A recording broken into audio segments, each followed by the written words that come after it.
തുടക്കത്തിലെ അവസാനിപ്പിക്കാമായിരുന്ന പ്രശ്നത്തെ സർക്കാർ വേണ്ട വിധത്തിൽ ഇടപെടാതിരുന്നാൽ എത്രമാത്രം വഷളാകുമോ അത്രമാത്രം വഷളായ സംഭവങ്ങളാണ് മണിപ്പൂരിൽ പൊതുവെ നടക്കാറുള്ളത്. മണിപ്പൂരിലെ സംഘർഷത്തിൽ പലപ്പോഴും സേനകളും പോലീസും ഒക്കെ നോക്കുകുത്തികളായി നിൽക്കാറാണ് പതിവ്. എന്നാൽ ഇത്തവണ അതിന് ചെറിയൊരു മാറ്റം വന്നിട്ടുണ്ട്. അതിൽ നിയമപാലകർ കയറി ഇടപെട്ടിട്ടുണ്ട്. ഒരിടവേളയ്ക്ക് ശേഷമാണ് മണിപ്പൂരിലെ അവസ്ഥ വീണ്ടും സംഘർഷത്തിലായിട്ടുള്ളത്. ശനിയാഴ്ച വൈകുന്നേരം തലസ്ഥാനത്ത് പ്രതിഷേധക്കാരും സുരക്ഷാ സേനയും തമ്മിലുള്ള അക്രമാസക്തമായ പ്രതിഷേധങ്ങളെയും ഏറ്റുമുട്ടലുകളെയും തുടർന്ന് മണിപ്പൂരിലെ താഴ്വര ജില്ലകളിൽ ഇന്റർനെറ്റ്, മൊബൈൽ ഡാറ്റ സേവനങ്ങൾ താൽക്കാലികമായി നിർത്തിവെക്കുകയുണ്ടായി. ബിഷ്ണുപൂർ ജില്ലയിൽ കർഫ്യൂ ഏർപ്പെടുത്തിയിട്ടുണ്ട്. മാത്രമല്ല ഇഫ്തൽ ഈസ്റ്റ്, ഇഫ്തൽ വെസ്റ്റ്, തൗബൽ, കാക്ചിങ് എന്നീ താഴ്വര ജില്ലകളിൽ 5 അതിലധികമോ ആളുകളുടെ സഞ്ചാരം നിരോധിച്ചുകൊണ്ടാണ് നിരോധനാജ്ഞ പുറപ്പെടുവിച്ചിട്ടുള്ളത്. ഇന്റർനെറ്റ് സേവനങ്ങൾ താൽക്കാലികമായി നിർത്തിവച്ചതിന്റെയും കർഫ്യൂവിന്റെയും നിരോധന ഉത്തരവുകളുടെയും പകർപ്പുകൾ മണിപ്പൂർ പോലീസ് സോഷ്യൽ മീഡിയ പ്ലാറ്റ്ഫോമായ എക്സിൽ പോസ്റ്റ് ചെയ്യുകയുണ്ടായി.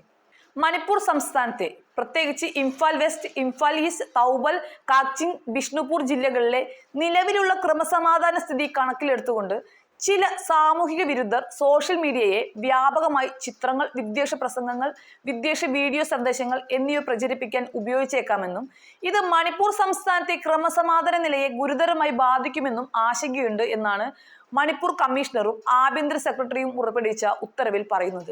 സോഷ്യൽ മീഡിയ വഴിയും മൊബൈൽ സേവനങ്ങൾ ഉപയോഗിച്ചുള്ള സന്ദേശങ്ങൾ വഴിയും പ്രകോപനപരമായ കാര്യങ്ങൾ പ്രചരിപ്പിക്കുന്നതും തെറ്റായ കിംവദന്തികൾ പ്രചരിപ്പിക്കുന്നതും മൂലം ജീവഹാനി സംഭവിക്കാനും പൊതു സ്വകാര്യ സ്വത്തുക്കൾക്ക് നാശനഷ്ടം ഉണ്ടാകാനും പൊതുസമാധാനത്തിനും സാമുദായിക ഐക്യത്തിനും തടസ്സമുണ്ടാകാനും സാധ്യതയുള്ളതിനാൽ ജൂൺ 7 മുതൽ 5 ദിവസത്തേക്ക് ഇന്റർനെറ്റ് സേവനങ്ങൾ നിർത്തിവെക്കുമെന്നാണ് ഉത്തരവിൽ പറയുന്നത്.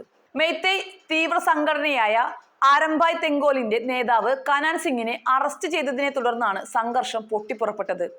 ഇയാളെ വിട്ടയക്കണമെന്നാവശ്യപ്പെട്ട് ആരംഭിച്ച പ്രതിഷേധം അക്രമത്തിലേക്ക് പോകുമെന്ന് കണ്ടാണ് ഇന്റർനെറ്റ് സേവനങ്ങൾക്ക് വിലക്ക് ഏർപ്പെടുത്തിയിട്ടുള്ളത്. ശനിയാഴ്ച രാത്രി 11:45 പ്രതിഷേധം തുടങ്ങിയത്. ഗവർണർ AK ഭല്ലയുടെ ഉത്തരവിനെ തുടർന്ന് ആരംഭായ് തെങ്കോൽ ആയുധങ്ങൾ അടിയറവ് വെച്ചിരുന്നു. വംശീയ കലാപത്തിൽ പങ്കുള്ള കുക്കി സായുധ സംഘടനാ നേതാക്കളെയും പ്രവർത്തകരെയും അറസ്റ്റ് ചെയ്യണമെന്നും പ്രതിഷേധക്കാർ ആവശ്യപ്പെടുകയുണ്ടായി. മണിപ്പൂരിലെ മൊറയിൽ നിന്ന് കുക്കി വിഭാഗത്തിൽ നിന്നുള്ള ഒരാളെ പോലീസ് അറസ്റ്റ് ചെയ്തിരുന്നു. 2023 ഒക്ടോബറിൽ പോലീസ് ഉദ്യോഗസ്ഥനെ സ്നൈപ്പർ ഗൺ ഉപയോഗിച്ച് വെടിവെച്ച് കൊലപ്പെടുത്തിയ കേസിലാണ് അറസ്റ്റ് ചെയ്തത്. ഇതിന്റെ പേരിൽ കുക്കികളും പ്രതിഷേധിച്ചിരുന്നു. ഈ പ്രതിഷേധങ്ങൾക്കിടയിലാണ് ആരംഭായ് തെങ്കോലിന്റെ ഭാഗത്തു നിന്നും പ്രതിഷേധമുയർന്നിരിക്കുന്നത്. മണിപ്പൂരിലെ വംശീയ കലാപത്തിന്റെ കേസുകൾ ദേശീയ അന്വേഷണ ഏജൻസിയാണ് അന്വേഷിക്കുന്നത്. ഇരു വിഭാഗങ്ങളിലുമുള്ള കേസുകളിൽ ഉൾപ്പെട്ടവരെ അറസ്റ്റ് ചെയ്യാനുള്ള ശ്രമം നടക്കുമ്പോഴൊക്കെ വലിയ എതിർപ്പാണ് അന്വേഷണ ഉദ്യോഗസ്ഥർക്ക് നേരിടേണ്ടി വരുന്നത്. അറസ്റ്റിലായവരെ ഉടൻ മോചിപ്പിക്കണമെന്നാവശ്യപ്പെട്ട് വൈകുന്നേരം ഇംഫാൽ വെസ്റ്റിലെ കോക്കിത്തേൽ പോലീസ് ഔട്ട്പോസ്റ്റിൽ ജനക്കൂട്ടം അതിക്രമിച്ചു കയറുകയുണ്ടായി. ജനക്കൂട്ടത്തെ പിരിച്ചുവിടാൻ സുരക്ഷാ സേന നിരവധി റൗണ്ട് വെടിവെക്കുകയും ഉണ്ടായി. സംഭവത്തിൽ 2 പത്രപ്രവർത്തകർ ഉൾപ്പെടെ കുറഞ്ഞത് 3 പേർക്ക് പരിക്കേൽക്കുകയും ഉണ്ടായി. പല സ്ഥലങ്ങളിലും പ്രതിഷേധക്കാർ സുരക്ഷാ സേനയുമായി ഏറ്റുമുട്ടിയിട്ടുണ്ട്. അതേസമയം കുക്കി സോവ വിഭാഗത്തിലുള്ള ആളുകളെ അറസ്റ്റ് ചെയ്തതിനെതിരെ നിവാസികൾ നടത്തിയ പ്രതിഷേധത്തെ തുടർന്ന് ടെക്നോപാലിലെ മലയോര ജില്ലയായ മൊറയിലെ അന്താരാഷ്ട്ര അതിർത്തി പട്ടണം ശനിയാഴ്ച അടച്ചിടുകയും ചെയ്തിട്ടുണ്ട്.